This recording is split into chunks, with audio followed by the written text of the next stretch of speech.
50 কোটি টাকা বছরের বেতন নেওয়া কোচ বাংলাদেশে আবেদন করছে।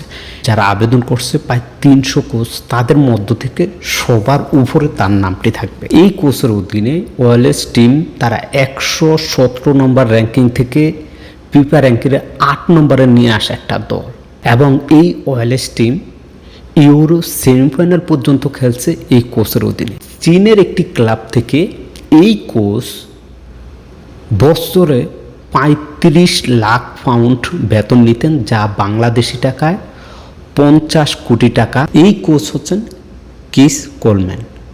এরপরে আছে রোজারিও মিকেল, এবং এছাড়াও আছেন সাবেক ইন্ডিয়ান কোচ ব্রায়ান স্টোক, যিনি ইন্ডিয়াতে দীর্ঘ 5 বছর কোচিং করে আছেন।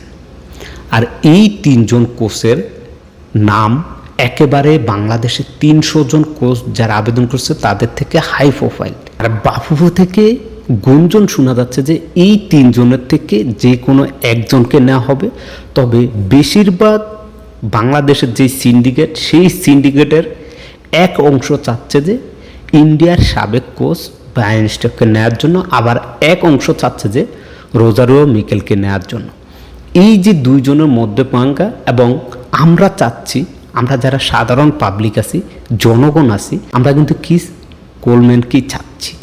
এখন এই 3 জন কোচের মধ্যে থেকে বাংলাদেশের বাফুফের সভাপতি কাকে বেছে নেবে এটা দেখা যাবে আর মাত্র একটি দিন পরে আমরা জানতে পারব। আজকে একটি ভিডিও দেখলাম ফাহাদ করিম ভাই, তিনি যে কথাগুলো বলেছেন যে বাংলাদেশের সাথে খেলতে, ফিফা ফ্রেন্ডলি ম্যাচ খেলতে আগ্রহী দেখিয়ে লিথুয়ানিয়া, গ্রেনাডা এবং ফিলিপাইন, এই 3টি দেশ বাংলাদেশের সাথে খেলার জন্য, ফ্রেন্ডলি ম্যাচ খেলার জন্য নভেম্বর এবং জুন মাসে এই ফ্রেন্ডলি ম্যাচ খেলার জন্য তারা জানিয়েছে। আপনারা জানেন যে বাংলাদেশ কিন্তু আগামী জুন মাসের 5 তারিখ সান মারিনোর বিপক্ষে একটি ফিফা ফ্রেন্ডলি ম্যাচ খেলবে। আর এই জুন মাসে ধারণা করা হচ্ছে 10 থেকে 12 তারিখের মধ্যেই কানাডার সাথে একটি ইতালিতে তারা আগামী 10 থেকে 12 জুনে এই ম্যাচটি আয়োজন করতে চাচ্ছে, যেখানে বাংলাদেশ সান মারিনোর সাথে খেলার শেষে এই গ্রেনাডার সাথে এই ফিফা ফ্রেন্ডলি ম্যাচটি খেলতে চাচ্ছেন, তাও ইতালির একটি স্টেডিয়ামে। এছাড়া আগামী নভেম্বর মাসে বাংলাদেশের সাথে ফ্রেন্ডলি ম্যাচ খেলতে চাচ্ছে ফিলিপাইন্স, এবং সেই সাথে লিথুয়ানিয়া দেশ, তারা কিন্তু বাংলাদেশের সাথে খেলার জন্য আগ্রহী প্রকাশ।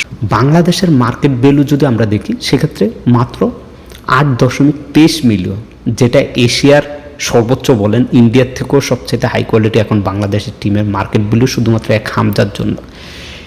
এদিকে লিথুয়ানিয়ার মার্কেট ভ্যালু হচ্ছে 18.55 মিলিয়ন। অপরদিকে বাংলাদেশের 8.23 মিলিয়ন এবং কানাডার হচ্ছে 1.78 মিলিয়ন তাদের মার্কেট ভ্যালু, যেখানে বাংলাদেশ অনেকটা এগিয়ে আছে তাদের থেকে। এই নভেম্বর মাসে হচ্ছে সবচাইতে খেলার সিজন, সবচাইতে বেশি ম্যাচ থাকে। এখন বাংলাদেশ আদৌ কি তাদের সাথে এই ম্যাচগুলো খেলবে কিনা দেখেন। আমি একেবারে 100% দিয়ে বলি, জোর দাবি জানাচ্ছি যে বাংলাদেশ এই সুযোগ যাতে করে মিস না করে। এত বছর যাবৎ বাংলাদেশের সাথে কোনো দেশ ফ্রেন্ডলি ম্যাচ খেলতে আগ্রহী দেখায় না। বাংলাদেশ অনেক দেশকে কিন্তু বাংলাদেশের সাথে খেলার জন্য আগ্রহ প্রকাশ করলো, ওই দেশগুলো বাংলাদেশের সাথে আগ্রহ দেখায়নি। যে দেশগুলো র্যাঙ্কিং বাংলাদেশের চাইতে 10 ধাপ 15 ধাপ উপরে ছিল। আপনি একবার চিন্তা করে দেখেন, এক হামজা চৌধুরী, সুমিত সোম, জায়ান আহমেদ আসার পর বাংলাদেশের মার্কেট বেড়ে যায়, এবং বাংলাদেশের ফ্যান বেস, যে কেজি একটা ফ্যান বেস, সেগুলোর জন্যই ইতিমধ্যে ফিলিপাইনের মতো একটি দেশ যারা বাংলাদেশের সাথে খেলতে চাচ্ছে, তাদের সম্ভবত তাদের র্যাঙ্কিং 135 থেকে 40 এর মধ্যে আছে।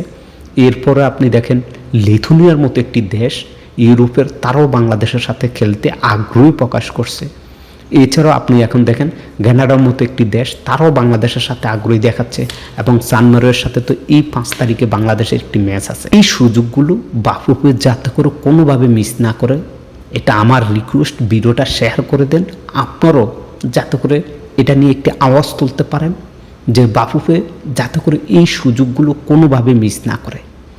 বাংলাদেশ, ফিলিপাইন, লিথুয়ানিয়া, কানাডা এবং আরও অন্যান্য যে দেশগুলো আছে, তাদের সাথেও যাতে করে প্রস্তুতি ম্যাচ বা ফ্রেন্ডলি ম্যাচ খেলতে পারে বেশি বেশি, যার ফলে আমাদের বাংলাদেশের জন্য অনেক বেটার হবে। আজকে এ পর্যন্তই। আগামীকালকে একটি বিগ ভিডিও আসতেছে, সেই ভিডিওটি দেখার জন্য অবশ্যই চ্যানেলটি সাবস্ক্রাইব করবেন, পেজটি ফলো করে রাখবেন। খেলাধুলার সকল আপডেট পেতে চোখ রাখুন অ্যাসপেলে।